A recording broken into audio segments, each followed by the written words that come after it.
Would Putin dare invade the Baltics? It's a question that has huge significance in the region these days. Seeing how Lithuania, Latvia and Estonia are spending on national defense, the Baltic nations aren't taking any chances and assuming that Russia's leader will attempt to invade their territories one day. And so, how would something like this unfold? Would we see a blitzkrieg of sorts, deploying firepower and military assets without warning? Or would an attempted invasion unfold in other ways? In today's video, we discuss some things that Russia would do if they were to try and annex the region.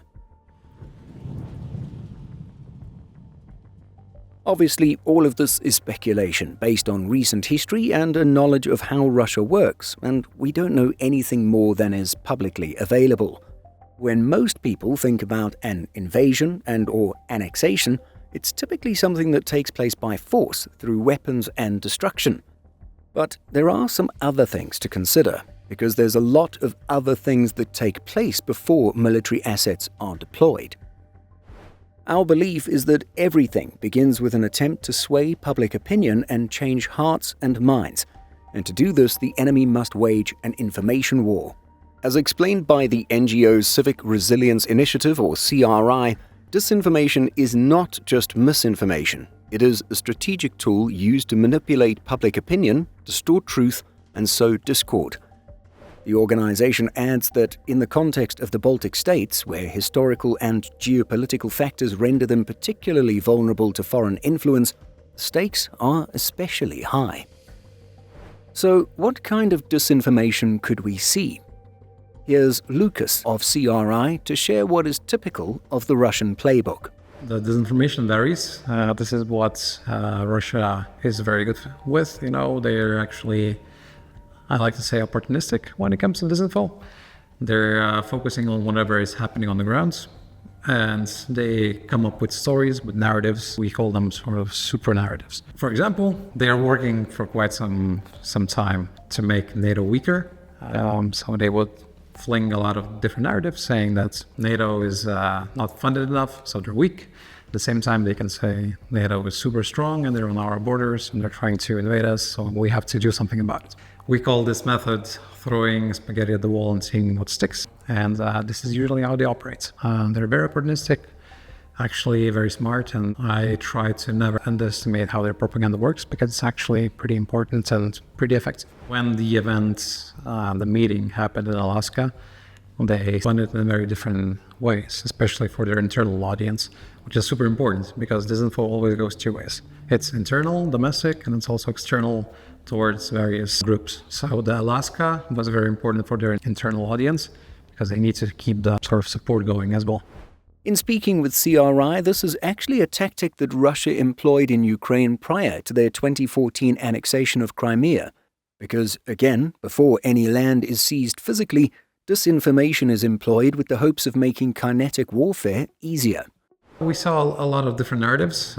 We need to remember that the social media space was different back then. It was less researched, less understood, and there was more area for threat actors and bad actors to work.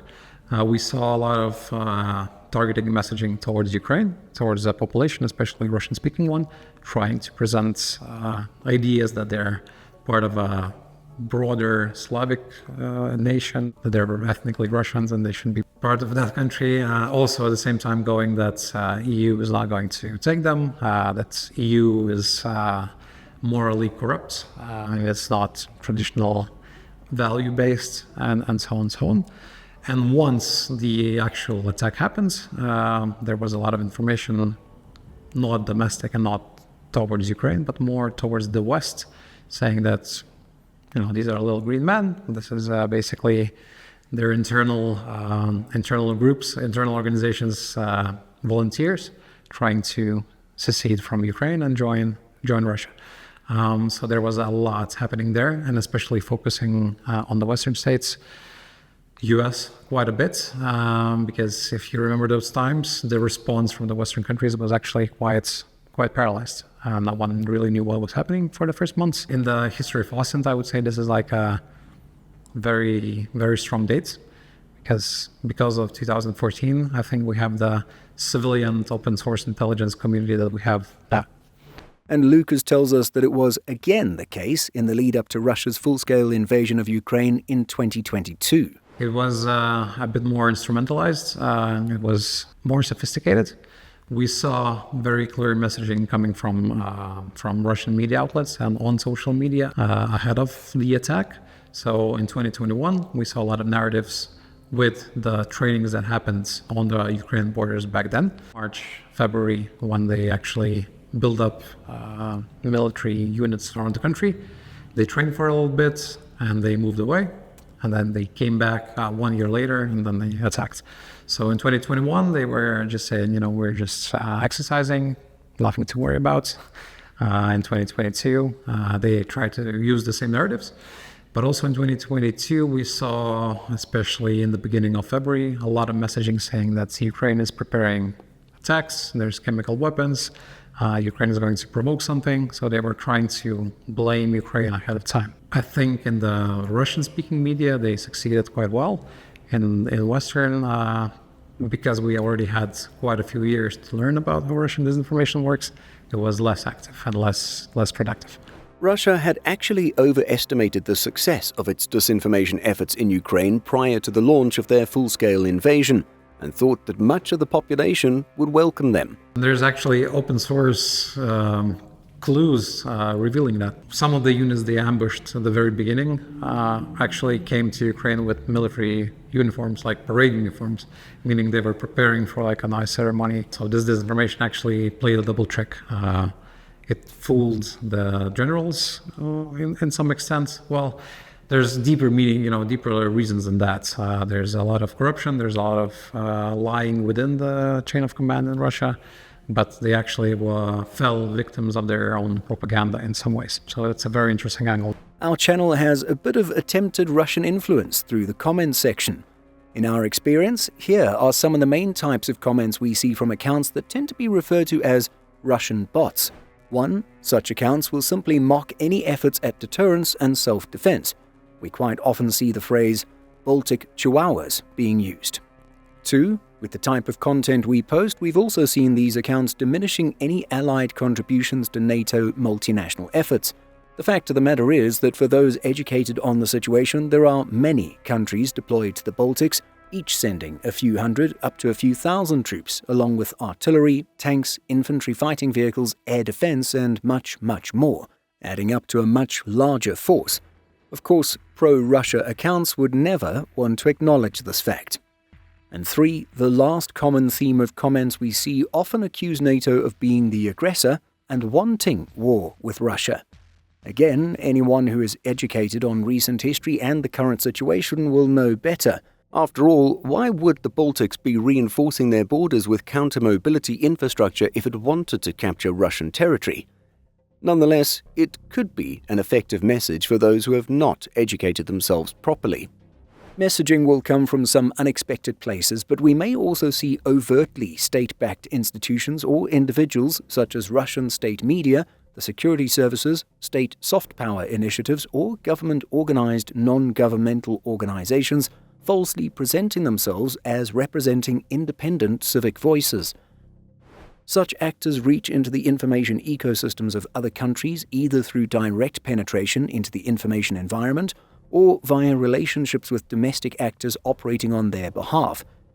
In both cases, these Kremlin-aligned channels publish, republish, translate, share, aggregate, and regurgitate content that promotes attitudes and values aligned with the Kremlin's strategic objectives.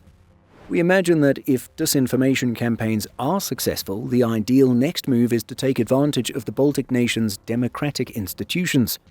If enough people have fallen for Russian disinformation, then it becomes easier to elect pro-Russian politicians, ones that'll call for repairing relations with their eastern neighbor in tandem with a move away from NATO relations. We could also see attempts to sow discontent among Russian and Belarusian populations, portraying them as being persecuted and needing protection.